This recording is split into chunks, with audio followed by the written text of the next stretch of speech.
Hello प्यारे दोस्तों, कैसे हो आप सब लोग। पिछले वीडियो में हमने बात की थी introduction of a square and a cube. और उसमें हमने क्वीन ने जो पजल बनाई थी उस पजल को हमने बहुत ही आसान और सरल भाषा में हमने इसको डिकोड किया था, आपको समझाया था। और फिर हमने बात की थी कि स्क्वायर नंबर क्या होता है या सिंपली स्क्वायर्स क्या होते हैं। आज हम आगे बढ़ेंगे और बात करेंगे स्क्वायर नंबर्स की। तो जैसे कि आप यहाँ पर पिक्चर में अभी देख सकते हो, यहाँ पर इन्होंने हमें समझाने की कोशिश की है with the help of a grid. और हर ग्रिड की जो है जो लेंथ है वो है यूनिट। ठीक है। अब जैसे यहाँ पर है 1 यूनिट बाय 1 यूनिट, अगर हम लेते हैं 1 इंटू 1 तो ये बन जाएगा 1। अगर हम लेंथ लेते हैं 2 यूनिट्स तो 2 यूनिट्स बाय 2 यूनिट्स यानी कि 2 टू ज़ा ये बन जाएगा 4। तो आप देख रहे हो 2 इंटू 2 4 स्क्वायर यूनिट एरिया बन रहा है। अगर हम 3 लेंगे तो ये बन जाएगा 3 into 3, that means 9 square units. और इसी तरीके से अगर आप 5 लोगे तो 5 5 ज़ा 25 स्क्वायर यूनिट्स। और 10 लोगे तो 10 इंटू 10 100 स्क्वायर यूनिट। तो इसको आसान भाषा में हम ऐसे लिख सकते हैं 1 इंटू 1 यानी 1 का स्क्वायर आंसर आएगा 1, 2 इंटू 2 2 का स्क्वायर आंसर आएगा 4, 3 इंटू 3 3 का स्क्वायर 3 स्क्वायर इज 9 और 4 का स्क्वायर 16, 5 का स्क्वायर 25। तो जनरल फॉर्मूला क्या हुआ, अगर अगर फिफ्थ नंबर है तो हम बोल रहे हैं 5 इंटू 5। अगर 10 होगा तो हम बोलेंगे 10 इंटू 10। इसी तरीके से अगर हम लेंगे n तो n का क्या होगा n इंटू n यानी कि n स्क्वायर। तो जनरल टर्म जो है स्क्वायर की वो है n स्क्वायर। अब n की कोई भी वैल्यू आप रखोगे तो आपको स्क्वायर पता चल जाएगा। अगर आपको 3 का पता करना है तो इसका मतलब है n की वैल्यू कितनी होगी 3। तो इसका स्क्वायर कैसे फाइंड आउट करोगे, n का स्क्वायर यानी कि 3 का स्क्वायर। तो इसका मतलब ये है कि बस स्क्वायर निकालने के लिए अगर हम उस नंबर को 2 ही बार मल्टीप्लाई करेंगे तो हम तो 3/5 का स्क्वायर भी निकाल सकते हैं। तो 3/5 का स्क्वायर कैसे होगा? 3/5 इंटू 3/5, 3 3 ज़ा न्यूमरेटर से न्यूमरेटर मल्टीप्लाई हो जाएगा 9, डिनोमिनेटर से डिनोमिनेटर मल्टीप्लाई हो जाएगा 25। तो 3/5 का स्क्वायर हो जाएगा 9/25। इसी तरीके से हम 2.5 का स्क्वायर भी निकाल सकते हैं। वो क्या हो जाएगा 2.5 इंटू 2.5। जब आप इसको मल्टीप्लाई करोगे तो ये कम निकल के आएगा 6.25। तो इसका मतलब है स्क्वायर तो हम फ्रैक्शंस का भी निकाल सकते हैं और डेसिमल नंबर का भी फ्रैक्शंस सॉरी स्क्वायर निकाला जा सकता है। लेकिन जब हम नेचुरल नंबर्स का स्क्वायर निकालते हैं तो हम उसको परफेक्ट स्क्वायर बोलते हैं। नेचुरल नंबर क्या होते हैं, वो नंबर जो 1 से स्टार्ट होते हैं और जितने भी पॉजिटिव नंबर हैं जैसे 1 2 3 4 5 एंड सो ऑन, ये सारे नेचुरल नंबर्स हैं। तो इसने हमें बोला है find the squares of first 30 natural numbers and fill in the table below. तो ये टेबल आपको बनना है, जैसे 6 का स्क्वायर हो गया 36, तो आप यहाँ 36 लिख दोगे। 7 का स्क्वायर 49, 8 का स्क्वायर 64, 9 का स्क्वायर 81, 10 का स्क्वायर 100, 15 का स्क्वायर 225, 18 का स्क्वायर 324, 22 का स्क्वायर 484। इस तरीके से आपको ये 30 कंप्लीट करना है। तो ये देखिए आपकी सहूलियत के लिए, आपके आराम के लिए मैंने ये ऑलरेडी कर दिया है। 1 का स्क्वायर 1, 6 का स्क्वायर 36, 14 का स्क्वायर 196, 25 का स्क्वायर 625 और इस तरीके से आप ये सब निकाल सकते। अब अगर आप इस टेबल में देखोगे तो आपको यहाँ पर कहीं पर भी 2 नहीं दिखाई देगा। यहाँ देखिए ये 1 है, 4 है, 9 है, 6 है, 5 है, 6 है, 9 है, 4 है, 1 है, 0 है, 1 4। तो कहीं पर भी आपको जो यूनिट डिजिट है वो ना तो 2 दिखाई देगा, ना ही आपको 3 दिखाई देगा, ना ही आपको 7 दिखाई देगा और ना ही आपको 8 दिखाई देगा। हमेशा आपको क्या दिखाई दे रहा है 1 4 9 6 5 6 9 4 1 1 4 9। तो अधिकतर यही आपको दिखेंगे 0 1 4 9 5 6, यही हर जगह आपको बार-बार दिखाई दे रहे हैं। तो क्या इसका मतलब ये हुआ कि जो भी नंबर 1 या 4 या 9 या 6 या 5 से एंड होंगे वो हमेशा परफेक्ट स्क्वायर होंगे? ऐसा भी नहीं है। क्योंकि अगर मैं नंबर लिखूँ 35 तो ये नंबर भी जो है 5 में एंड हो रहा है, लेकिन उसके बाद भी ये परफेक्ट स्क्वायर नहीं है। लेकिन जो नंबर 2 3 7 और 8 से एंड हो रहा है वो तो कभी भी परफेक्ट स्क्वायर हो ही नहीं सकता।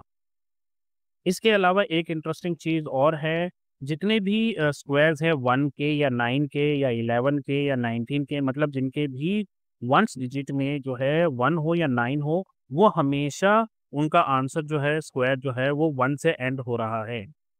जैसे कि आप यहाँ पर देखो 1 का स्क्वायर 1 है, फिर उसके बाद 9 का स्क्वायर 81 है, फिर 19 का जो है वो 361 है, 11 का जो है 121 है, 29 का जो है 841 है। तो सबके एंड में सबका वंस डिजिट जो है वो 1 ही आ रहा है।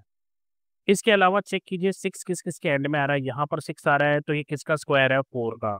इसके अलावा यहाँ पर 6 आ रहा है, ये किसका स्क्वायर है? 6 का। तो 4 और 6। इसके अलावा यहाँ देखिए ये 6 आ रहा है तो ये किसका है? 14 का। तो एंड में क्या आ रहा है? 4।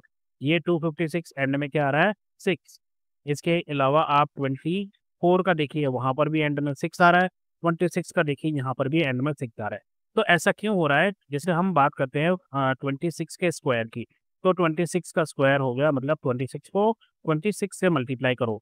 तो ये जो है 6 सिक्सा हमेशा 36 बनते हैं, इसलिए एंड में 6 आता है।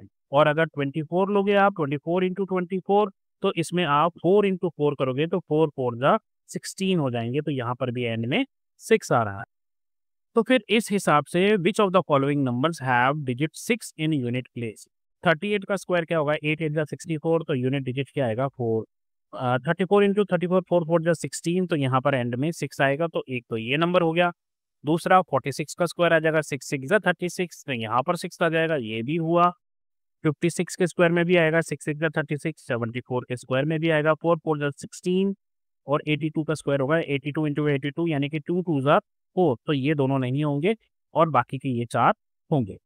उसके बाद है यहाँ पर इन्होंने क्या दे रखा है? आप देखिए 10 का स्क्वायर इन्होंने दे रखा है 100, 20 का स्क्वायर दे रखा है 400, और 40 का स्क्वायर दे रखा है। ओके, ये एरर है, यहाँ पर 800 नहीं लिखना चाहिए इनको, यहाँ पर लिखना चाहिए इनको 1600। तो यहाँ पर ये 1600 आएगा इस तरीके से। ओके, तो अब आप यहाँ देखिए 10 में कितने जीरो थे? 1, तो इसके स्क्वायर में कितने जीरो आ गए? 2। 100 में कितने जीरो है? 2। तो इसका जो स्क्वायर किया उसमें कितने आ गए? 4। यहाँ पर भी 2 थे, यहाँ कितने आ गए? 4। यहाँ पर भी 2 थे, तो हर जगह ये देखिए ये भी थोड़ा-सा, यहाँ पे देखिए यहाँ पर ये 3 है, यहाँ पर ये 3 है, ये नहीं होना चाहिए। 900 का स्क्वायर होगा 9 9 जा 81, और 2 ज़ीरो के 4 ज़ीरो हो जाएँगे। तो अगर किसी नंबर में 3 ज़ीरो होंगे एंड में, तो how many zeros will the square have? तो अगर यहाँ पर 3 ज़ीरोज़ होंगे तो यहाँ पर उसका डबल यानी कि 6 ज़ीरोज़ हो जाएँगे। What do you notice about the number of zeros at the end of a number and number of zeros of its square? तो यहाँ पर जो है ये अगर यहाँ पर 2 ज़ीरो होंगे तो यहाँ 4 ज़ीरो हो जाएँगे, यहाँ 1 होगा तो यहाँ 2 ज़ीरोज़ हो जाएँगे, और इनके यूनिट डिजिट हमेशा 0 का 0 ही रहेगा, क्योंकि 0 इंटू 0 0 हो जाएगा। Can we say that square have only even numbers at the zero? बिल्कुल, क्योंकि यहाँ पर देखिए यहाँ कितने ज़ीरोज़ हैं? 2 जे ज़ीरोज़ है। यहाँ पर कितने ज़ीरोज़ हैं? 4। ये थोड़ा-सा गलत है, यहाँ पर 4 ज़ीरो होने चाहिए और यहाँ पर भी 4 ज़ीरो होना चाहिए। तो जो स्क्वायर्स होते हैं उनमें 2 ज़ीरो होंगे या 4 ज़ीरो होंगे या 6 ज़ीरोज़ होंगे या 8 ज़ीरोज़ होंगे। तो what can you say about the parity of a number and it's?